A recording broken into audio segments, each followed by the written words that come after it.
সকল আবর্জনাকে আমরা যেন ফেলে দিই।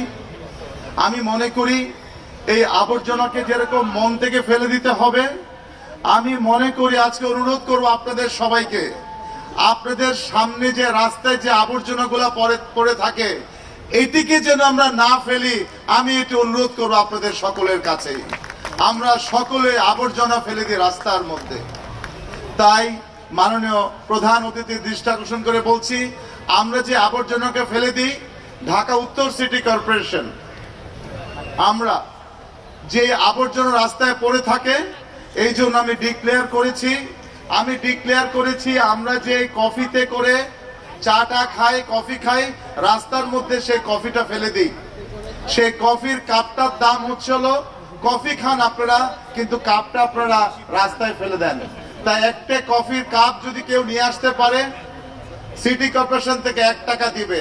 100টা কফির জন্য আমি 100 টাকা দিব, কারণ এই কফি কাপেই তো আমাদের লার্ভা জমে থাকে। আইসক্রিমের কৌটা যদি কেউ ফেলে দেন, রাস্তার মধ্যে ফেলবেন না আপনারা, যদি কেউ পান আমাদের কাছে নিয়ে আসবেন, 1 টাকা দিব। অনেক সুন্দর ভাঙ্গা কমোড ছাদের উপর রেখে দেয়, কোনো কাজে লাগে না, কমোড আমাদেরকে দিয়ে দিন, 100 টাকা দিব। টায়ার আপনারা ফেলে দিন রাস্তার মধ্যে, আমার কাছে নিয়ে আসুন, 100 টাকা দিব। কারণ এগুলোতেই আমাদের এডিস মশার জন্ম হয়, এডিস মশার জন্ম হয় স্বচ্ছ পরিষ্কার পানিতে।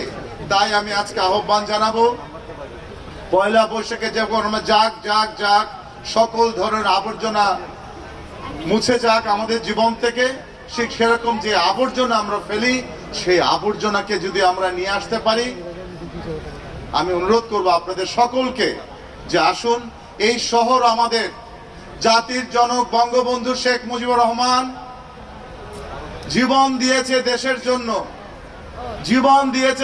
জন্য, প্রাণ দিয়েছে মুক্তিযোদ্ধারা। কিন্তু আমরা কি দেশটাকে একটু ভালোবাসতে পারি না? শুধু ভালোবেসে আমরা শুধু ময়লাটা না ফেলি, জায়গায় শুধু নির্দিষ্ট ময়লা ফেলবো, এটি হোক আজকের অঙ্গীকার। মাননীয় প্রধানমন্ত্রী যেভাবে সাংস্কৃতিক মনা, উনি গান পছন্দ করেন, গান ভালোবাসেন, তাই আমি অনুরোধ করব আজকে যে আমরা আমাদের যে বিজয় স্মরণের যে মাঠটা হচ্ছে, আমি কিছুক্ষণ আগে আমাদের স্পিকার মহোদয়ের সাথে কথা বলেছি, আগামীতে আমরা ঢাকা উত্তর সিটি কর্পোরেশনের পক্ষ থেকে বিজয় স্মরণের মাঠের মধ্যে আমরা একটা বড় একটি মেলার আয়োজন করব, বৈশাখী মেলা। আপনাদের সবাইকে আমন্ত্রণ রইল।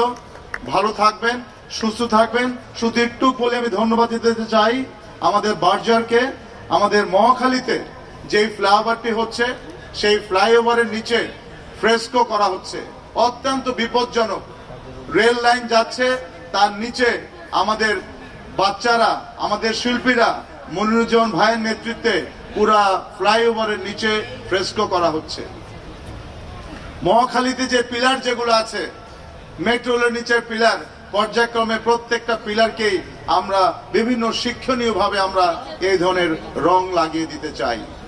আমি অনুরোধ করব, আমরা পিলারের মধ্যে কেউ যেন কোনো পোস্টার না লাগাই। এই পোস্টার দিয়ে কিন্তু কারো মন জয় করা যাবে না, বিলবোর্ড লাগিয়ে মন জয় করা যাবে না, দিলের বোর্ড লাগালে মন জয় করা যাবে। তাই আমি অনুরোধ করব, কেউ আপনারা পোস্টার লাগাবেন না। আর শিল্পীদের জন্য আমি বলতে চাই, আজকে শিল্পীরা কোনো জায়গায় তারা কোনো একটি ভালো জায়গা পায় না যেখানে তাদের ছবিগুলোকে তারা ডিসপ্লে করতে পারে, অনেক এক্সপেন্সিভ হয়ে যায়। আমার সিটি কর্পোরেশনের যে 6th ফ্লোর যেটা আছে, এটি আমি দিতে চাই আমাদের শিল্পীদের জন্য। যে কোনো ধরনের ডিজাইন কম্পিটিশন, আর্ট কম্পিটিশন, কোনো ধরনের হল ভাড়া লাগবে না এই শিল্পীদের জন্য, এটি আমি ডিক্লেয়ার করতে চাই। শিল্পীরা আসবেন, আপনাদের ছবি প্রদর্শন করবেন, জনগণ এখানে আসবে, ফুল সাপোর্ট দিবে ঢাকা উত্তর সিটি কর্পোরেশন। পাশাপাশি আমাদের মুক্তিযোদ্ধাদের জন্য যেরকম রাস্তা আছে, যারা অসাম্প্রদায়িক বাংলাদেশ, যারা শিল্পী, যারা কবি, যারা লেখক, তাদের জন্য আমরা বিভিন্ন রাস্তার নামকরণ শুরু করছি। এটি আপনাদের সকলের জ্ঞাতার্থে। সবাই ভালো থাকবেন, সুস্থ থাকবেন। জয় বাংলা, জয় বঙ্গবন্ধু, বাংলাদেশ চিরজীবী হোক।